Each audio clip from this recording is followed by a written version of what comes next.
یہاں پہ اگر آپ سمجھیں تو یہ فوج کا جینیئر رول ہے. جو خطرات ہیں ان سے نمٹنا فوج کا کام ہے. سیکیورٹی کو جو رسک ہیں وہ سارے اس نے نیوٹرلائز کرنے ہیں. اب نیت خراب ہے یا نیت صحیح ہے یہ ہم نہیں جانتے. دیکھیں نا, اب ضیاء اللہ کہا گیا, وہ شروع میں اس نے کہا 90 دن, تو 90 دن کے لیے تھا تو ٹھیک تھا, حالات جیسے تھے اس میں 90 دن میں آ کے الیکشن کراتے چلے جاتے تو یہ ایک اچھا رول ہے. اس کے بعد اب اس نے لالچ کی اور آگے چل پڑے, یہ گندا رول ہو گیا. یہی کیفیت آج کی ہے. وہ اپنے اس میں رہتے ہوئے, آئینی دائرے کے اندر رہتے ہوئے, اگر ملک کو درپیش خطرات سے نمٹنے کے لیے یہ سارا کچھ کر رہے ہیں تو اسی کام کے لیے تو ادارے بنے ہوئے ہیں. یہ مداخلت تو جائز مداخلت ہے, لیکن اگر اس کے بعد وہ ایک نام ہو جاتا ہے, جیسے اب وہ ارشد ندیم کا ہو گیا, جی جی ٹھیک ہے, جب نام ہو جاتا ہے ہیرو, ہم ہیرو ورشپ تو ہمارے ہاں ہے ہی, تو اس سے پھر دماغ خراب بھی ہونا شروع ہو جاتا ہے کہ مجھ جیسا تو کوئی اور ہے نہیں, میں نے ملک کو بچا لیا, نام میرا ویسے بھی عاصم ہے, بچانے والا تو بالفعل بھی بچا لیا, منیر بھی ہوں تو پھر چمکوں بھی. جب یہ والی شے ہو جاتی ہے نا پھر خرابی آ جاتی ہے. ادارے اہم ہوتے ہیں, شخصیات اہم نہیں ہوتی.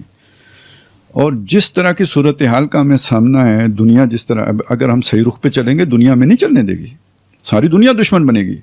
یہ چلتے اس لیے رہیں کہ دنیا کو محفوظ ہاتھوں میں, وہ جو کہتے تھے نا پاکستان محفوظ ہاتھوں میں, تو ان کے اعتبار سے تو غیر محفوظ ہاتھوں میں چلا جائے گا صحیح رخ پہ جب چلے گا.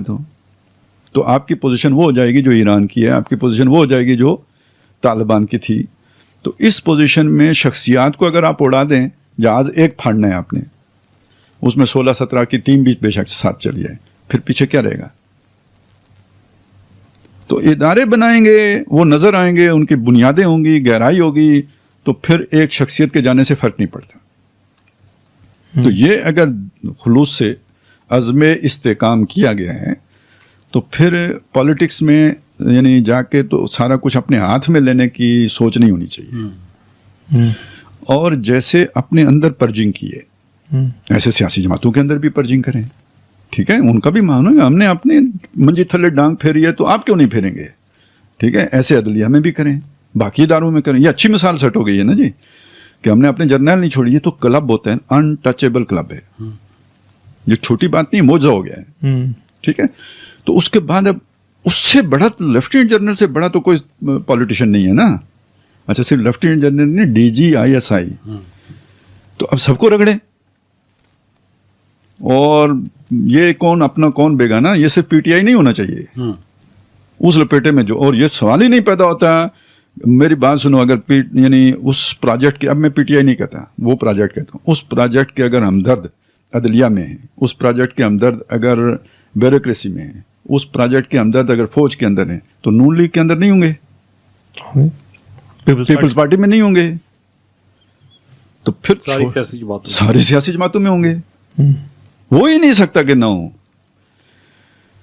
البتہ ایک مصیبت یہ ہے کہ اتنے بڑے سارے محاذ بیک وقت کھول کے تو کیا کریں گے, یہ ایک علیحدہ مسئلہ ہے. یہ اس کی پریکٹیکل, تو میرا خیال ہے ابھی جو اپنا وہ جو کوئی بھی اپنی وہ چھپا بل میں گھستا ہے نا, اسے گھسنے دیں, مارک کر لیں, گھستا ہے, اس کے بعد اپنی اصلاح کر لیتا ہے, چھوڑ دیں.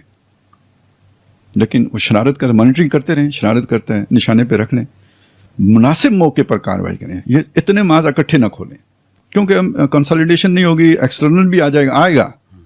یعنی یہ جو آپ سمجھیں اس بات کو, یہ نہیں ہو سکتا. جس مافیا کو قابو کیا ہے یا جس مافیا میں ہاتھ ڈالا ہے, نہیں, صرف اس مافیا کا مسئلہ نہیں ہے. دیکھیں دنیا گلوبل ہے نا, ہم کہتے ہیں گلوبل ویلج ہے, آپ اس سے آئسولیشن میں نہیں ہیں.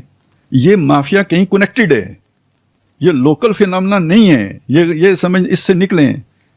اس کا اینڈ جا کے ملک ریاض پہ نہیں ہوگا. جب آپ وہاں پہنچیں گے تو پھر اس آگے ڈنڈے جا رہے ہوں گے.